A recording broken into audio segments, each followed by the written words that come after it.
I am Madison Timmons. I'm Chris Susie. And we're paranormal specialists who live in the most haunted city on earth, Savannah, Georgia. Every day is Halloween in our line of work, so join us as we spin true tales of haunts, murders, and disturbing Savannah history.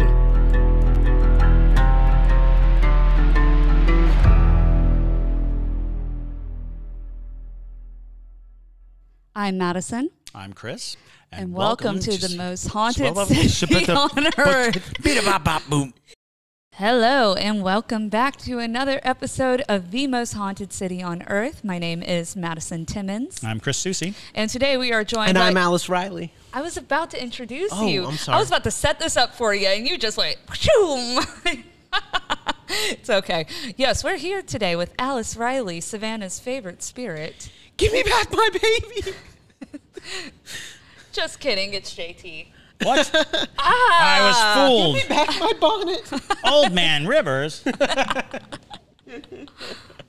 All right, cool. But yes, so today we are going to be talking about one of Savannah's favorite spirits and stories in general, Alice Riley, the spirit of Wright Square. So you want to go ahead and just dive on into it? Yeah, absolutely. Tell me the story. What happened? It is I obviously I know the story because we have a whole show, on it. But the listeners need to know the story. So, and I represent the listeners' voices. So yes, tell me the story. I'm super interested. So Alice Riley was an Irish indentured servant. She came here in 1733 with a man who it is up to debate whether he was her husband, her lover, or whatever he was to her. But she came with this man named Richard White. And when they came to Savannah, they had to work for a certain amount of time because that's what you did as an indentured servant. So they were purchased by General Oglethorpe, who was the city's founder and also the wealthiest citizen. He actually owned a cattle farm over on Hutchinson Island, which is where the Westin Hotel is, for those of you who have visited Savannah.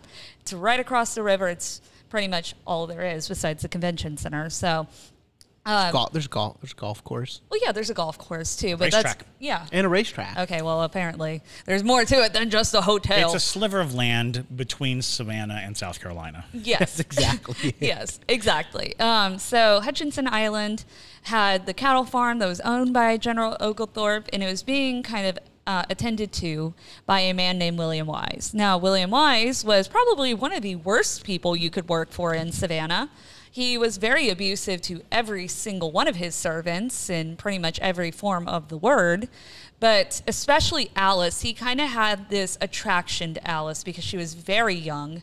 She was also super pretty. She had a really sweet face with long, fiery red hair. And William Wise kind of made Alice his main servant that attended to him. I hate Willie Wise. We all do. Don't worry. You guys will too in just a second when I tell you about what he did. But basically, she was the one who was forced to bathe him every night. William Wise allegedly had this long hair that he didn't want to cut. So it would get very matted. It'd get dirty. It was just gross. Well, and of the period, it was very popular to wear powdered wigs. And many people will add to the story that he would style his hair like the powdered wigs and then powder his actual head. And she would have to wash out this powder, which was just this white, gray, gook, pasty horror show. And she had to do this like every single night, mind you. But eventually, William Wise would take it to the next step, and he would sexually assault Alice Riley. Alice would become pregnant with William Wise's child, and this outraged her and Richard. They were both so infuriated with this man. They just had enough, and they decided to take matters into their own hands, quite literally. So one evening, as Alice was bathing William Wise, she grabbed him by the hair and pulled his head backwards into the pail of wash water that she was using to wash his hair. And Richard sprang on him and started choking him with his neckerchief because that was also very period accurate for them to wear a little scarf around their necks. So he would choke him as Alice continued to drown him And eventually, they would drown him in his own filth, essentially, which I think was a very appropriate way for the man to go. But nonetheless, so they went running, and it is kind of up to debate because this did happen in 1735, I believe. So this was kind of ill-documented of whether or not they went to Isle of Hope. Some people say that they went running that way. Some people like to say they went to Savannah's older, uglier sister, Charleston, but just a little dig on Charleston. No, Charleston's great. But regardless, it's kind of debatable of which way they went running. But regardless, they were caught, and they were both sentenced to death by hanging in Wright Square, which used to be the gallows in the hanging square. So basically, Richard would go first. He would end up hanging for 3 days before succumbing to the hangman's noose, which was very common back in that time period because hangings and executions were entertainment for people. It was literally like the family event. They're like, oh, you want to go see the hanging in Wright Square or whatever it is? And so they would sometimes pay the executioner to extend the process. So if you... That's brutal. Oh, yeah. Oh my God. It was not a nice time to live, to be quite honest. But well, and they always say that, one of the first structures built in Savannah was the gallows, because Savannah was going to be very serious about law enforcement, very serious about infringement. So the gallows was the tallest thing in the town, and it was the center, because Wright Square represented, the town center as far as everybody was concerned. Okay. Yeah. And so basically they would add a couple knots if they wanted the head to come clean off in the hanging. But if you wanted to extend it, what you did was you took away a few knots from the set amount that you had to have for a proper hanging. And so that's what they did to Richard. So they literally let him struggle with a half-broken neck for 3 days. And the law stated that you had to hang until declared dead. So, yeah, it was brutal. But Alice, because she was with child, she was being marched down to the gallows, and she proclaimed to everyone that she was with child. So they stayed her execution, allowed her to give birth. And actually, during that time, she tried to convince General Oglethorpe that the child was his, and in hopes that it would save her, or at least save the child. And so they allowed her to give birth, and she gave birth to her son, James, which she named after General Oglethorpe. Another last chance to try to save the baby, but didn't work out. So there is also, because of the time difference from now and then, there is a lot of speculation of how long she got to stay with the child. Some people said it was as little as 2 hours, and some people say it was as long as like 2 weeks. But she wasn't allowed to have her be with her child for very long. And so pretty much she was marched down to the gallows, and she would become the first woman in the state of Georgia to be executed by hanging. So that's kind of her history. Isn't she the first woman to be executed ever? In Georgia? I don't believe she's the first woman. Well, in Georgia, I don't think really Georgia existed until Savannah was founded. Yeah. So yes. So technically Georgia, yes. Yes. But you got to realize that we've had a long history of killing women. Yeah. Witch hunts were a real thing, and we definitely Not in the country. We don't have a great record of treating women well in this country. Including today, so but just for like a proper execution, she would become the first.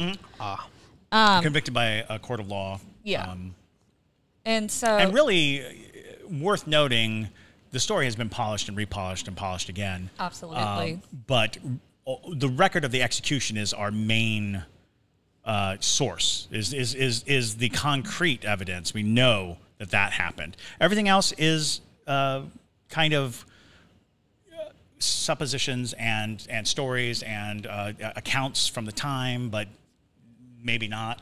Yeah. So it's fun because there's a lot of different variations on the story, and I've heard the the baby was born and they pulled it from her arms and literally marched her to the gallows right after birth. Right after which birth. is That's what I very heard. dramatic. Yeah. But it seems unlikely. You think? You think that's unlikely? It seems unlikely. Well, I mean, the same city that let a guy hang for 3 days. that was for entertainment purposes. Yeah, but This that's is what a I'm saying. baby. Wouldn't You have to think about how they thought back then. Babies were like, you don't kill children necessarily.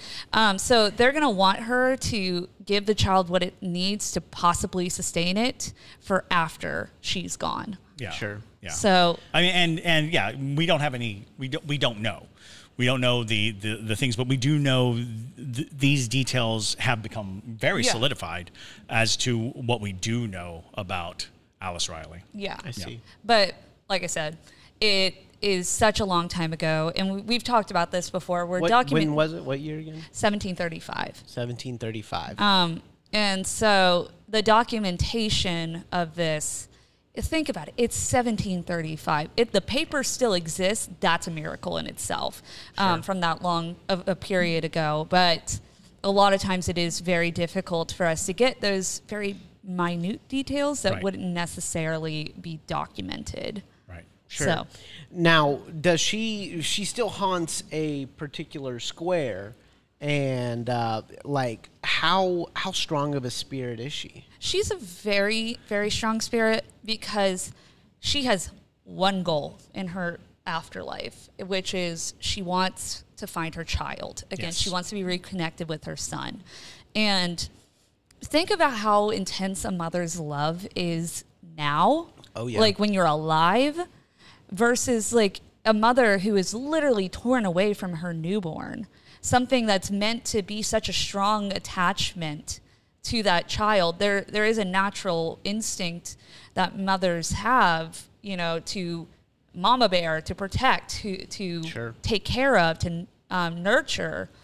And so in the afterlife, she has made it kind of her mission to find this spirit, which has given her a ton of energy I see. and has caused her to be somewhat frightening, to be quite honest, because My first encounter of the story came from one of the tour bus drivers was telling me that when he was a kid in the 60s, he went to the corner store to get some candy and was walking after dark through Wright Square, and a woman grabbed him and shook him and was like, "Have you seen my child?"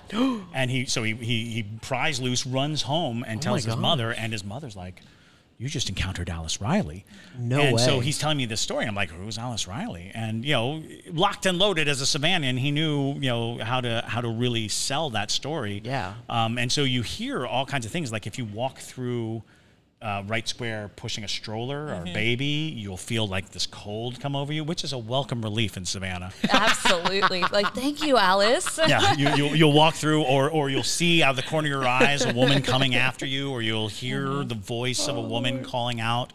If a pregnant woman oftentimes will find themselves harassed walking through the square with no prior knowledge of Goodness. this ghost story or Absolutely. anything. Even kids, I've heard. Oh, sure. Yeah, recently, actually, I met a group that took our tour, and it was like quite a few teenagers and like a couple moms that were on the tour and whatnot. And they're like, yeah, we took a walking tour the other night, and all the girls said that there was this woman screaming in Wright Square, and it was right before the tour guide was going to talk about Alice Riley, and they're like, "Do you guys hear like that woman screaming? Like, should we help her because she's screaming about a baby or whatever? Is like something wrong?" And the moms are like, "We don't hear what you're talking about." But all of the girls, all the teenage girls, they heard it, and then the tour guide was like, "Well, you're probably hearing Alice Riley." So it's even kids. The tour guide's like, "I'm getting a big old tip tonight." Exactly. boy." They're like, they brought me Alice Riley. Ooh. Yeah.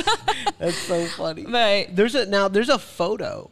there's There's a photo. There's lots of photos, actually. But there's Yeah. that Yeah. photo. Yeah. You know the photo I'm talking about, Yes. of like the blurry photo Yeah, of we'll Alice. insert it. You can find it on Google. But that photo, Chris, do you know anything about that photo? Do you know if it's real? Do you know if it was staged? The problem with photos is it's a very compelling photo, but there's just no way to know. Yeah. And I would not put it. It's a woman in period clothes running. Yes, right? exactly. That's but this is there's Savannah. at least I was gonna say there's at least 3 tours that utilize costumed characters.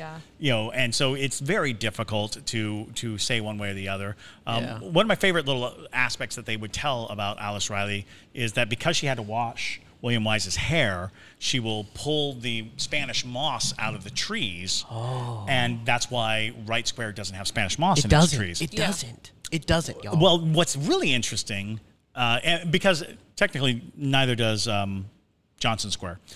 Yeah. Johnson Square doesn't have it. And people say that Johnson Square doesn't have Spanish moss in its trees because Nathaniel Green doesn't like Green Spanish didn't moss. like Spanish. And it's true, he didn't. He actually cut all the limbs off the trees on his plantation because he wanted to get rid of the Spanish moss and then died of heat stroke because there was no shade on his plantation. But I digress. Back to Alice Riley. The interesting thing about Alice Riley is there is oftentimes some Spanish moss, which is more compelling to me, because where there's a little Spanish moss, there should be a lot of Spanish moss. Yes. Spanish moss is very pervasive. So if it's growing anywhere in the square, it should be on every tree, but it is not. It does seem as though someone is grooming those trees to not have Spanish moss. So you'll see like little patches of it, but that doesn't make any sense. Spanish moss is very, it's a tree virus basically. Yeah. when I first heard that, I was like, I gotta check that out. And then I went because there's Spanish moss all over these trees here, and I went to Wright Square and I looked up, and by golly, if there is no Spanish moss to be found, and I was like, shut up. One of my favorite theories of why there's no Spanish moss in that square is because of the fact that it was the gallows, and there was this iron in the blood. Well, actually, I've heard that Spanish moss cannot grow where innocent blood has been shed, and I really like that theory. That's a good theory because there is. I'm sure there are quite a few people who were murdered, wrongfully, basically by the law in Savannah because they pissed off the wrong elitist in the city, or they stole from someone and they got hanged, or even if they're just accused of a crime they did not commit, it happened all the time. And I like that theory, since that was a place where so much blood was shed. Yeah. Maybe that is why. And right on that square, of course, was the first official burial ground of Savannah. And my very first ghostly experience in Savannah was in the basement, which was the giant hole left by the removal of the graveyard. There's a long stretch of building right there on Wright Square where the plaque that reads this was the site of the first cemetery in Savannah. In the back of that same building was the York Lane Theater. It was one of the first places that I really got involved with in Savannah, Georgia. And it was City Lights Theater. The York Lane Theater was in York Lane, so it's behind that building. And they were doing a Halloween haunted house. And so they would take us into the basement. Now, the basement of this building is insane. It looks like somebody's losing a Jenga game. Like all of the brick columns are like barely holding up and we're like, is it safe to be down here? And they're like, yeah, don't worry about it. And so we're down there in the dark, and I'm wearing a Michael Myers mask, and my friend is wearing a hockey mask, and we've got plastic butcher knives, and we're waiting for people to come downstairs, and we're like, boogity boogity. And we're just having a good time, but we're down in the basement, and we hear in the distance the sound of a woman in distress, just this, and we're just like, do you hear that? And so we're in the dark, and we think that maybe one of the guests got past us and tripped and fell, because it really sounded like somebody was hurt. Oh, boy. And so we start walking towards the sound, but we're walking further away from the one light we had, and now we're in the shadows trying to see, and my friend's hockey mask was glow in the dark, so he's holding it in front of him, trying to see, because we're like, ma'am, are you okay? Ma'am, are you all right? And we're getting closer and closer to what sounds like, a person right on the floor, and we right next to it, we just get this big whoosh, this huge sensation of movement all around us. And so we go screaming, running up the stairs. Now, my favorite part about this story is people had just bought tickets to go to the haunted house, and they're coming down the stairs, and Jason Voorhees and Michael Myers, screaming at the top of their lungs, are running right at them up the stairs. Those people got their money's worth that night. Absolutely. So yeah, not knowing what was going on in that basement, we would later find out. What building again? What building is that? So it's what is it it's now? where the Wright Square chocolatier is, and so it's that building. Yeah, that building. Okay. And so it is crazy haunted, that basement. I wish I knew who owned it now. Just all of that is just this massive And vortex of haunt. It was weird because when you're down there and you turn all the lights on, it's just as creepy with all the lights on as it is with the lights off. You're down there, and it kind of looks like there's still dirt ground in certain areas of the basement. And you're just like, so this used to be a graveyard. Now it's just a big hole in the ground. And there's dirt. We need to do an investigation just of Wright Square. To show we need to just go everyone. through Wright Square. Absolutely. I think we should. I think we should do that. That should be one of the ones we do this month. Well, and I think it's interesting that you talk about that particular area of Wright Square, because I remember, and this is probably from like 15 years ago, a ghost hunting show that did an episode on Alice Riley. And I remember watching this when I lived in Florida, and they investigated in the glass shop that's right on top of that. Yeah. So I think it's funny because I remember them saying Alice Riley comes in and breaks our glass things inside the building. It's sitting right on top of a cemetery, and one of the big things about that cemetery is they moved all the bodies to Colonial Park Cemetery, but they moved the bodies before they moved the stones, and the stones were separated from the bodies. Bruh. And so they ended up just putting the stones against a wall because they didn't know what bodies belonged to what stone. That is so disorganized. And That's so Savannah. Yeah, it's so Savannah. So Savannah. And if you invest at all in the causes of hauntings, disrespect to the dead is right at the top. You do any disrespect to a grave, you're going to get haunted, and that I can't even imagine something. Separating a body from its stone and then not reuniting them, that's going to cause some residual stuff. Oh, absolutely. Yeah, I just always remember thinking, because at that point I had visited Savannah, and I got very interested in Savannah's ghostly history because I've always loved the paranormal. And so I remember thinking when I watched that episode, I was like, wait, didn't Alice Riley want her baby? Why is she breaking glass? She wouldn't break glass. That makes no sense.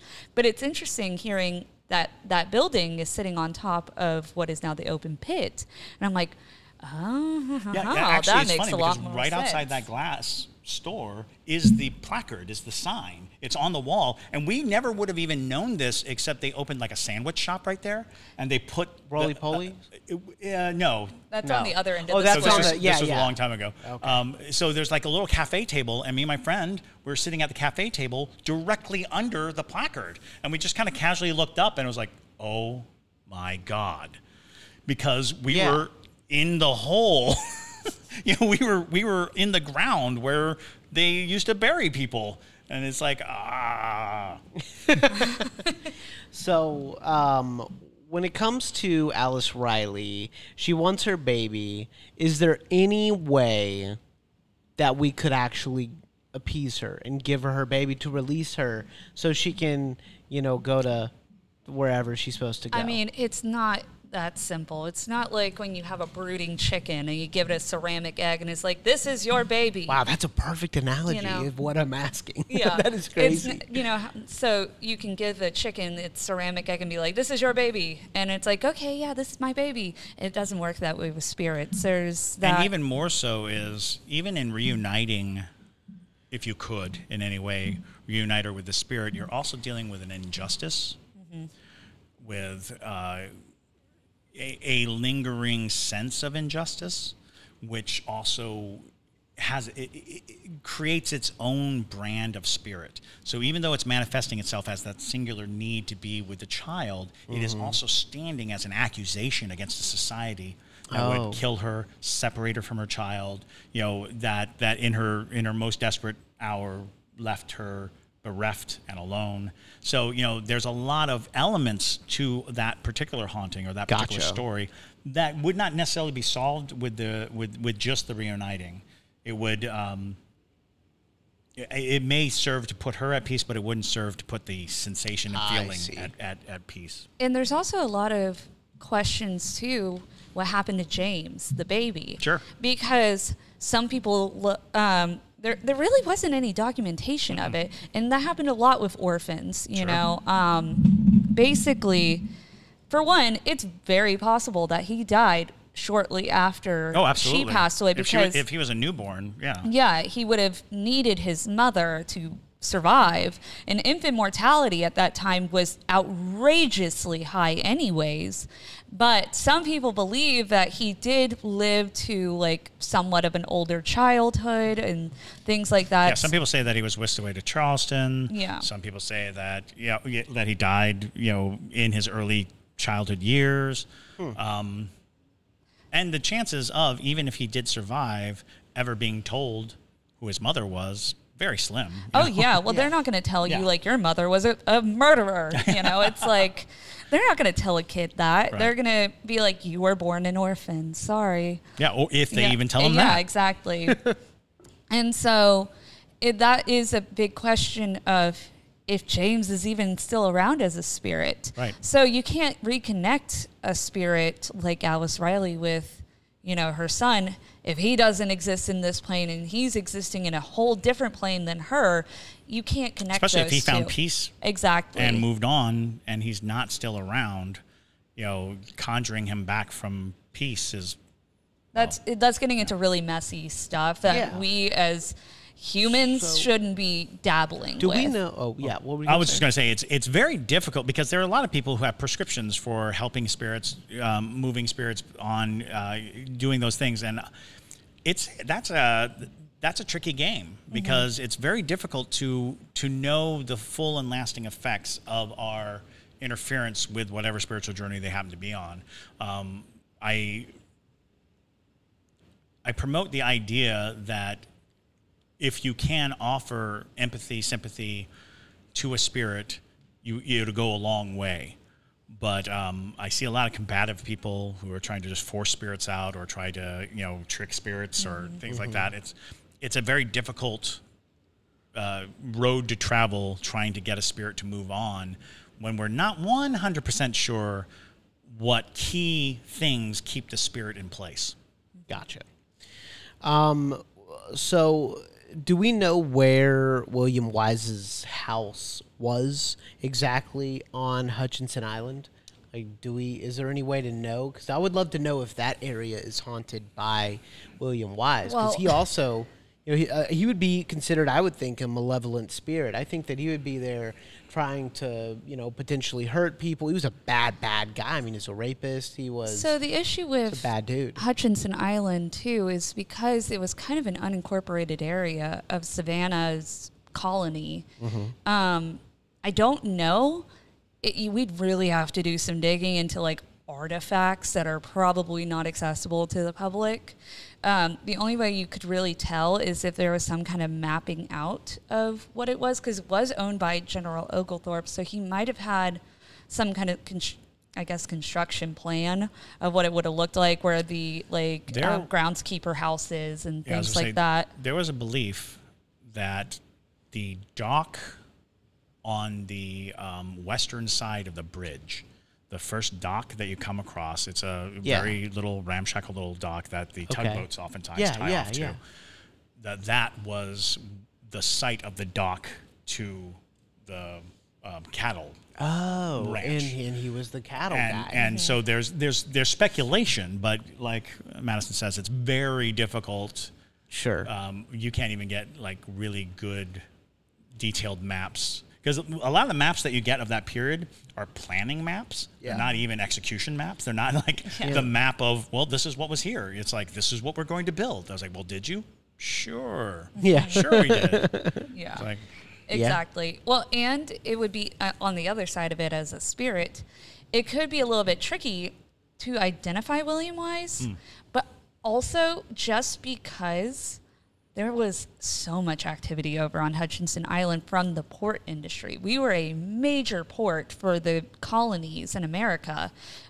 So you got so many different people coming and going through there. It's very easy for William Wise to possibly get lost in that mess of energy and residual haunting that could be occurring there. Well, maybe I could go head over there and wear this bonnet that I'm wearing and dress up. Dress up in the full era accurate bonnet. Yeah, You're it is. like, It do is. you like my pretty red beard? Yes. Yeah, absolutely. I have a red beard. I have a bonnet. I can wear the Alice Riley costume, and I can head over there and we could see if we could evoke Willie Wise. I want to say, now that I think about it, there was a ghost hunting show trying to get off the ground in the 90s. They went over to Hutchinson, and on the east side of the Westin Resort was this little slip of land that they claimed was super haunted, but they had no story behind it. Okay. They were just saying, let's go out to this place. And they bring me along, and they're like, so what's the story here? And I'm like, I don't know. You got me. And they were very convinced that it was. And it was, it's interesting because it's the landing where they put the fireworks. Okay. For the 4th of July. Yes. So it's this little landing right there. And they were like, yeah, this place is haunted. And I want to say it was like one psychic and one investigator and one historian. That show never went anywhere, but they were shooting a pilot. What did it? Was it like exported and put on TV? Oh, no. Or? No. Oh, like it literally never went anywhere. They were just filming. Like there's some footage out there. So many shows are filmed in Savannah that never make it to air because it's just one of those things. You know, it's a pretty competitive, and especially at that time, everybody was trying to be the next ghost hunters. You know, Sure. That was a big time for paranormal investigators. Absolutely. Okay. Well, and that's why I say that area is so confusing because it's not well documented.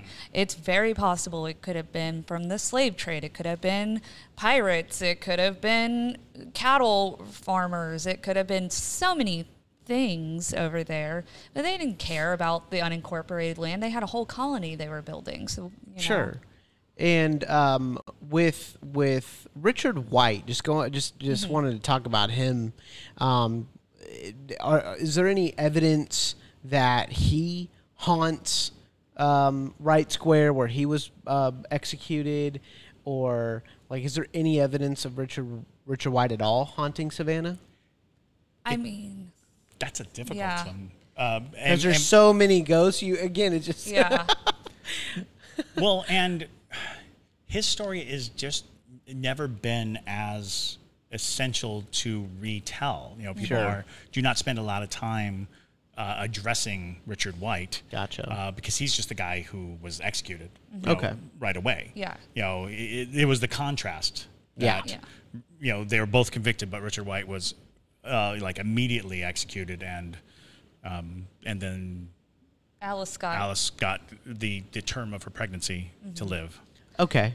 And my next question is, do you think that because there are now Alice Riley, you know, is an extremely well-known famous story here in Savannah.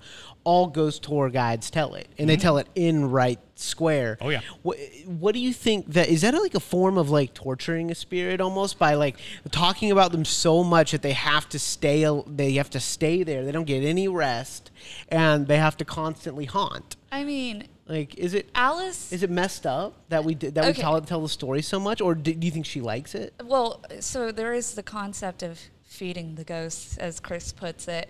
Feeding the ghosts. Feed your ghosts. Yeah, where you're giving it all that energy and recognition that's keeping it here, but at the same time, Alice has probably had so many opportunities to move on. I don't think she wants to move on anyway. She wants to find her baby. Exactly. And there's evocation. You know, telling a ghost story evokes the ghost, and the beauty is, she does not have to work hard anymore. Yeah. Because people talk about her. She does Yeah. not have to work for recognition. She does not have to work to be seen or heard or felt, because people remember her. They actively remember her. And the act of remembering a spirit does alleviate the pressure of existence. They don't have. She doesn't have to. She doesn't have to feed off of you, because Yeah. you're a spoon feeder. Or you're feeding the ghost. You're giving the ghost all the attention it needs. She's a very rich ghost. She is. Yeah, She's a very wealthy, because whenever I go into Wright Square, I'm constantly, the first thing I think of, I know it's weird because I don't know, but like the first thing I think of is Alice Riley. Absolutely. I mean, I think that's a lot of Savannians. Well, and and that happens all over the world. Like, you know, think of Bobby, the dog from Edinburgh, from Greyfriars Kirkyard. Oh, yeah. You know, people report seeing Bobby still to this day because people love a ghost dog. You know, it's not that Bobby didn't want to pass on or whatever, but he had a whole statue. People He likes all the sticks. Yes. Yeah, people literally are actively leaving offerings at his statue and petting his they leave nose, sticks. you know, Yeah. for good luck and things like that. So it's that same kind of concept of, it's not that we're keeping the ghosts here necessarily, it's just... But they are tethered by our stories. Sure. Absolutely. Sure. For sure. All right. Well, I think that we can do an episode on Tomochichi for sure. But Madison, since we're talking about Wright Square, I know you love to tell this story, and it is an important story to tell for all the people that go to Wright Square and see this big monument. You know, go ahead and what do you? So it has nothing to do with Alice Riley. It has everything to do with Wright Square. So Chief Tomochichi, who was the chief of the Yamakra Native Americans, when he passed away, basically General Oglethorpe had commissioned a ballaststone pyramid in his honor to sit on top of his grave, which was in Wright Square. But the issue was, because of the racist nature of the time period, all the other monuments got taken care of, but his did not at all. And it became so overrun by weeds and grass, and it just kind of became an eyesore. They decided to tear it down, and they built a new monument for somebody totally different. And the problem is they gave Chief Tomochichi this rock in the other side of... It is a rock. It is literally a rock, and that is it. And then they gave the Gordon family a big monument in the center of the square where Chief Tomochichi's monument was. So there's a whole lot wrong with that to begin with. For one, moving someone's grave. For two, tearing down a monument, something to honor the dead, big no-no. For three, giving them something way lesser for such an important person in life, big no-no. But even the Gordon family didn't want the monument. Nellie Gordon actively fought against that construction because she believed that Chief Tomochichi deserved a better monument. She actually wrote in her will she will pay to have the Gordon monument removed so that Chief Tomochichi could have a new monument built, but the city said no. They denied her wishes in her will to actively keep the monument there. So I think that also just brings a whole lot of negative energy to the square on top of it because of how many wrong things happened with that one monument. Oh, yeah. And to make matters worse, Tomochichi became kind of a weird joke of a ghost because sometimes you'll see people running around Tomochichi's rock. They'll run around it backwards shouting Tomochichi, because according to urban legend, if you run around it 3 times backwards and shout out Tomochichi, he'll appear, which is just very ludicrous and disrespectful. And I always call Tomochichi like the Charlie Brown of historic figures, because it's like, Nathaniel Green gets an obelisk and the Gordons get this beautiful monument and Oglethorpe gets a statue, but Tomochichi got a rock. Literally. Like, what are they saying with the rock? I don't know. Maybe we shouldn't get into it. And it's worth noting, just as a side note, Savannah doesn't have rocks. So it's a weird monument on top of that. It's like we don't have rocks. We don't have stones. We're marshy. And so we just don't have big rocks. So it's really weird because it's not representative or indicative of the Yamacross. It's not indicative of the region. It's not indicative of, it's so bizarre, and it's an unhewn rock. It's just like, this weird shaped boulder. Literally. Just sitting there with a little plaque on it. And you're like, oh, and in the middle of Wright Square is a placard that says, somewhere in this square lies Tomochichi. And it's like, how? What? Yeah. You're just going to say somewhere? How did you lose a body? Like, Yeah. what? And so... There used to be a big marker. Why didn't you, at least put a marker down? Okay, this is where it is. Well, and especially because that is so disrespectful in the sense of even the belief system of the Yamakra Native Americans that tied such an important aspect of their beliefs to your final remains and your sacred burial objects. For them to lose his body is just like a big slap in the face to the culture, which says a lot about that time period, to be quite honest. But yeah, I can get very intense about this subject. I but know you yeah, can. he deserved better. He deserved better, absolutely. And he was like a super tall guy, right? Yeah. Well, he was allegedly 7 feet tall, which is odd to begin Yes. with. Yeah. So Yes, and it's interesting because I oftentimes think about the mention of his enormous height may have been a reflection of the respect that he commanded. There's a chance that he was very tall, but 7 feet tall, that would be tremendous, certainly in the 1700s. absolutely. But yeah, and a lot of people like to place Chief Tomochichi with a lot of different spirits around Savannah. It's true. Especially because of his height. Some people like to say the spirit in the basement of the Sorrel Weed House is Chief Tomochichi. Some hear people, that. yeah, some people say that. Wait, could it be? Because I'm sure he wasn't a bad guy, but the Sorrel Weed House spirit is a bad spirit. So could Depends that on which really one you're be? talking about. The one Yeah. that attacks people.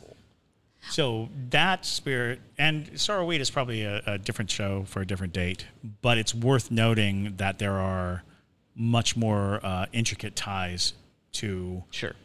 There's a lot more intricate ties to different figures that you can, because even Francis Sorrell isn't a prize at the end of the day. Gotcha. Well, with Chief Tomochichi, some people believe they've seen him wandering around Savannah looking lost or aimless because some people believe he can't rest until he finds his remains or things of that nature. That could be very true. Could be. So you never know.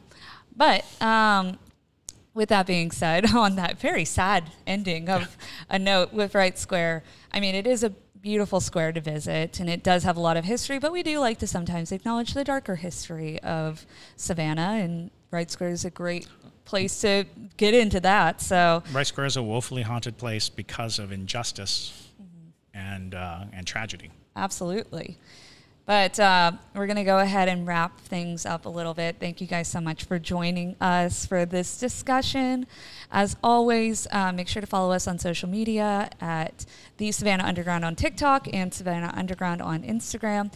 Also, please feel free to leave us questions that you might have under our Q&A button on TikTok. We comb through that every week, so that way we can answer your questions, and so feel free to utilize that as much as you would like. But also keep an ear out for more content from us. We upload every Tuesday, Thursday, and Saturday, so lots of fun stuff coming at y'all soon. But with that, I'm Madison Timmons. I'm Chris Soucy. And stay spooky, y'all.